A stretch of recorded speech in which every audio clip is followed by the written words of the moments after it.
नमस्कार, मी श्री नाना सक्रुवारे, माजी सरपंच देवगाव ग्रामपंचायत, तालुका त्र्यंबकेश्वर, जिल्हा नाशिक।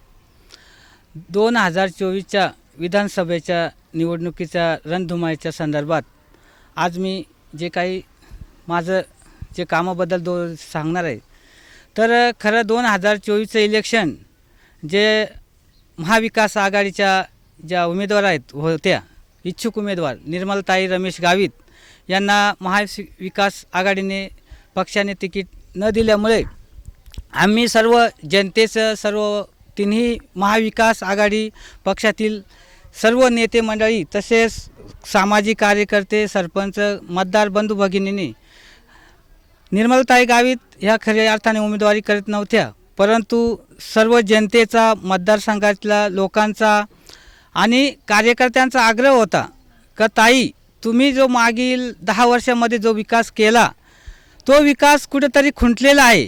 आताचे आमदार काय म्हणतात का मी जे 3,500 4,000 कोटी आणले, परंतु ते कागदपत्रे आहेत। आता ते म्हणतात एवढे रस्ते केले तेवढे रस्ते केले, जलजीवनची कामं केली, परंतु हे कागदपत्रे। आता जलजीवनचे 200 गावामध्ये त्यांनी सांगावं का ह्या गावाला पाणी उडवलं। तसं निर्मलाताई गावितने जे काही कामं केले ते उपसा सिंचन असो किंवा पाण्याचा प्रश्न असो ते त्यांनी मार्गी लावले। काही उपसा सिंचन असतील अपूर्ण, पण त्या का अपूर्ण आहे तर तुम्ही त्याला विरोध केला का ह्या उपसा सिंचन योजना आम्ही करू शकतो।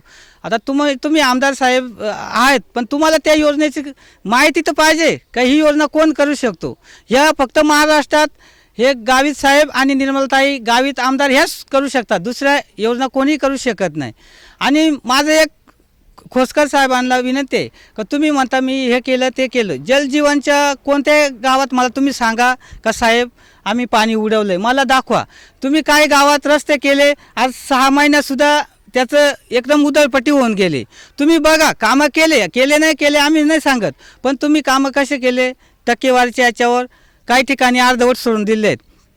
आणि खरं सांगायचं झालं तर ही निवडणूक आता तुम्ही ना ही तरुण पिढी जी आहे, जे मुलं बाळ आहेत, जे आम्ही युवा वर्ग आहेत, यांना तुम्ही दारू मटणं घालून प्रचाराला भाड्याने हे करून तुम्ही आज हा समाज आदिवासी समाज उद्ध्वस्त केलेला आहे। तुम्ही म्हणता आपला आदिवासी समाज वाचला पाहिजे, पेसा संवर्गातली 17 पदे भरली पाहिजे, याच्यासाठी तुम्ही लढताय।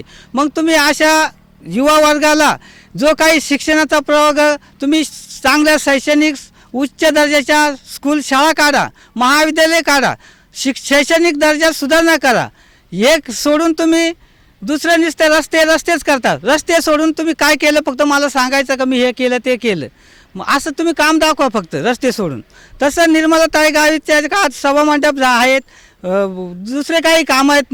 निर्मलाताई गावितच्याच काळातले जे काही पाणी पुरवठा योजना आहे ना त्याचेच लोक आज पाणी पित आहे। जलजीवनचे आज 200 गावामध्ये एकाही ठिकाणी फक्त तुम्ही सांगा का नळाद्वारे पाणी पुरवठा आहे, असं तुम्ही मला दाखवा। मी तुमच्यावर काही वैयक्तिक टीका करत नाही, पण तुम्ही कामाचा गवगाव करतात।